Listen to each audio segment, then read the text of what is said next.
Welcome to the jungle. I'm your host, Andy Garza, President and CEO of Big Guerilla Sales and Marketing Training.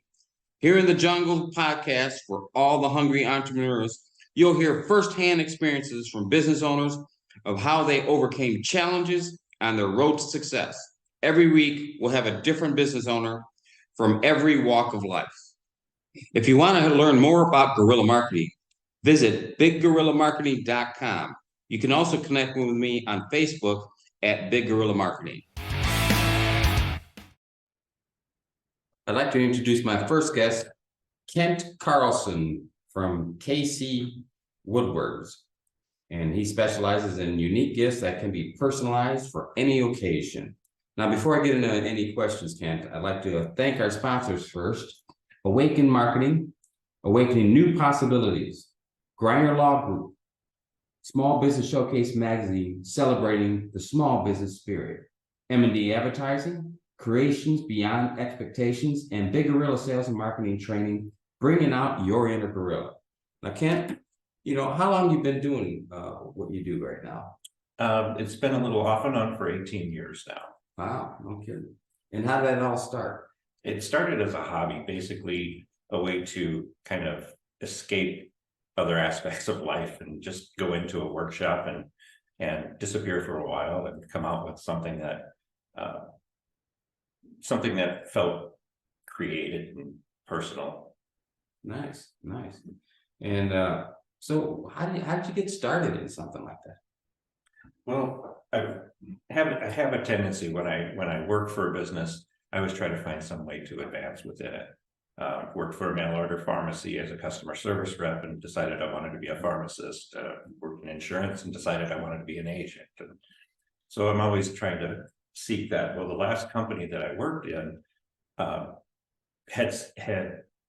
they specialized in selling metalworking and woodworking tools. And doing that, I just kind of found myself leaning towards the woodworking side of it. A real funny thing though is I hated woodworking in school. I hated that class.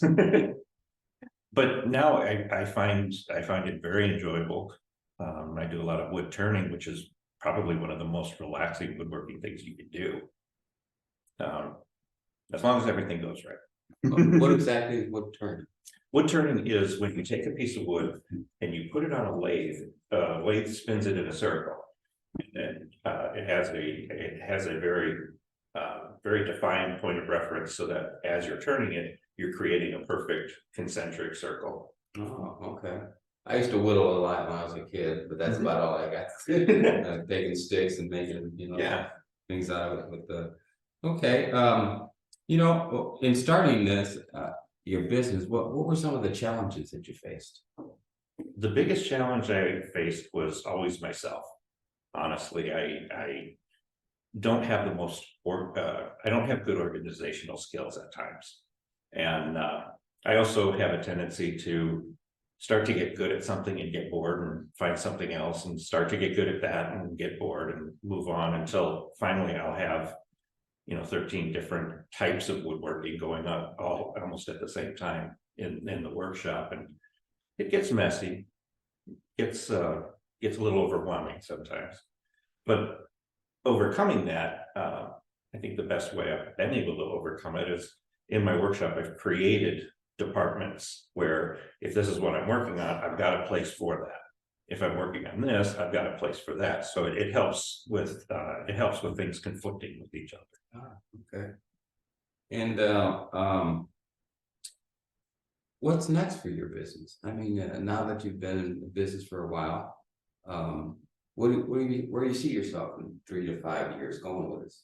Well, as I said before, it started out as a hobby, and in 2016, it changed from a hobby, just due to some family health issues. It had changed from a hobby into something that was necessary. A way to make money, a way to try to develop another income stream for the house. And I found within just the last year, things have really started. I've had some ideas that customers really like. And so I'm finding myself now where this is taking off, and one of the things I've learned recently is flexibility, listening to customers, finding out what they need. And I have an example I'll share. In fact, I'll start that now. There was a craft show that I did about 4 weeks ago. And at this craft show, I had a woodworking, I had a device that I made called a herb stripper.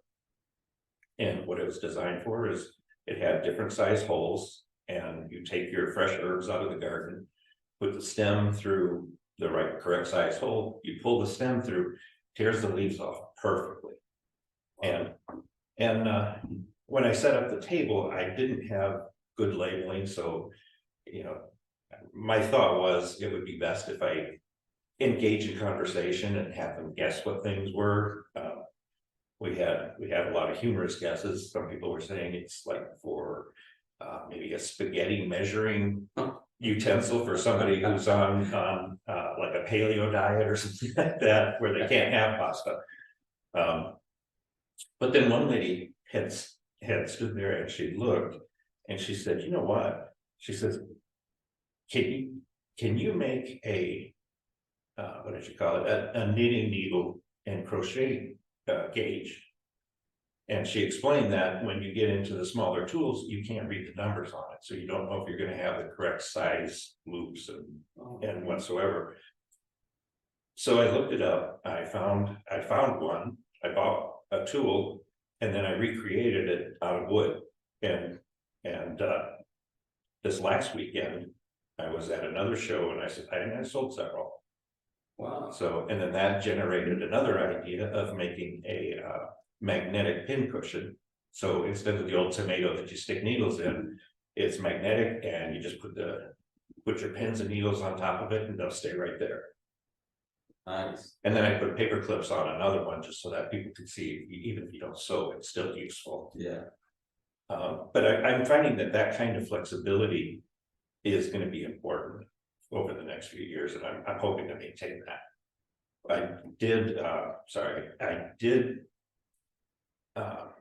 I had created policy a few years ago, and now I'm finding that it's very beneficial. And the policy is, if somebody gives me an idea that I'm able to market, I always make sure they get the first one free. And then after that, then I market it. Wow, that's very interesting. I like that. Good policy. Keeps the creativeness of the whole aspect flowing that way. Right, and I know I'm not going to come up with every idea that, I get some good ideas once in a while, but there's so many creative people, they can come up with ideas faster than I can. Yeah. Oh, that's excellent. So let me ask you this. This is a kind of an off-the-wall question. Now for a quick break to thank our sponsors: Awaken Marketing, Awaken New Possibilities, Grinder Law Group, Small Business Showcase Magazine, celebrating the small business spirit, M&D Advertising, Creations Beyond Expectations, and Big Guerrilla Sales and Marketing Training, bringing out your inner gorilla. What kind of advice would you give your younger self concerning what you've learned over the last 18 years in business? Other than teach yourself how to organize, I would tell myself to keep track of my time. Whenever you're making a product, you want to be aware of how much of your time it's taking in order to set your pricing. With woodworking, it's extremely critical because the materials cost might not be so much, and you could be undercutting yourself dramatically in the market if you're not really taking the amount of time it takes to make that product, if you're not taking it into consideration. I think that's important, because as you turn whatever you're doing from a hobby into a business, that's part of the business. Exactly. And a hobby's one thing, you're just having fun or doing it at your leisure, but then when you turn it back into a business, then that becomes really vital that you do keep track of it. That's excellent. Yeah. Because and that would be kind of unique to a craftsman, I would think anybody who's actually producing the product themselves instead of just marketing something. Right. You have to take into consideration how much time you're putting into that. So that's very good. Well, this has been great. I mean, I love learning about new stuff that I have absolutely no clue about. Where can anybody find you? How do we get a hold of you? I do have a website that's been recently started. It's called kcskypilot.com. And to avoid confusion, it's words, WORDS, because even when I write it out myself, I have a tendency to put an A where the O goes. So yeah, kcwoodwords.com. I can be reached at email through kcskypilot, that's SKYPILOT @comcast.net. And I can be reached via phone call or text. Honestly, text is one of the better ways to reach me because I work in a workshop that tends to be loud. So I can always go back and check texts and respond to those. And the phone number for that is 574-302-5412.